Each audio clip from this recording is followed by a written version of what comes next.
அம்பேத்கர் நூல் வெளியிட்டு விழாவில் திருமாவளவன் பங்கேற்காம போனது அது கடந்து போயிடுச்சு. விசிக துணை பொதுச் செயலாளர் ராதவ அர்ஜுனா குற்றச்சாட்டு குறித்து செய்தியாளர் எழுப்பிய கேள்விக்கு அமைச்சர் சேகர் பாபு பதிலளித்துள்ளார்.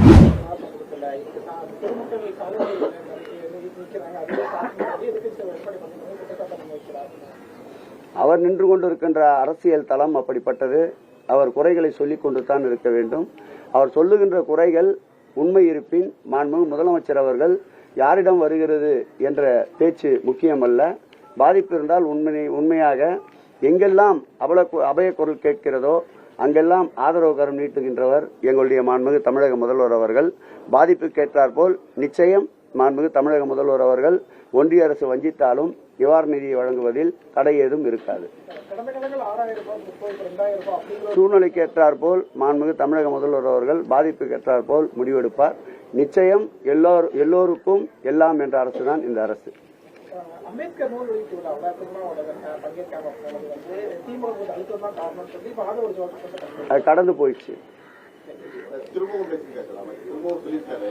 கடந்து போன ஒன்று. அடுத்து தீபத் திருவிழாவை பொறுத்தளவில் யாரும் எதிர்பாராத வண்ணம் மாண்புமிகு தமிழக முதல்வர் அவர்கள் பெருமழை வெள்ளம், நிலச்சரிவு, மண்சரிவு போன்றவற்றை கடந்து தமிழ்ச்சான்றவர்களால் எடுக்கப்பட்ட எந்த ஆண்டு தொடங்கப்பட்டது என்று தெரியாமல் ஆயிரம் ஆண்டுகளுக்கு முன்னால் தொடங்கப்பட்ட தீபத் திருவிழாவை மாண்புமிகு முதலமைச்சர்களுடைய எண்ணம் போல் எல்லாம் வல்ல ஈசன் துணையோடு தீபத் திருவிழாவை லட்சோப லட்சம் மக்கள் கூட விண்ணெதிரும் மண்ணெங்கும் மலையெங்கும் அரோகரா என்ற கோஷம் எதிரொலிக்க மிகச் சிறப்பாக நடைபெற்றது.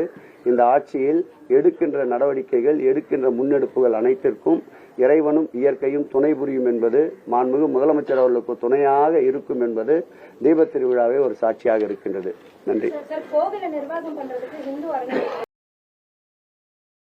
செய்திகளை உள்ளது உள்ளபடி தெரிந்து கொள்ள ரெஃப்ளெக்ட் நியூஸை சப்ஸ்கிரைப் பண்ணுங்க.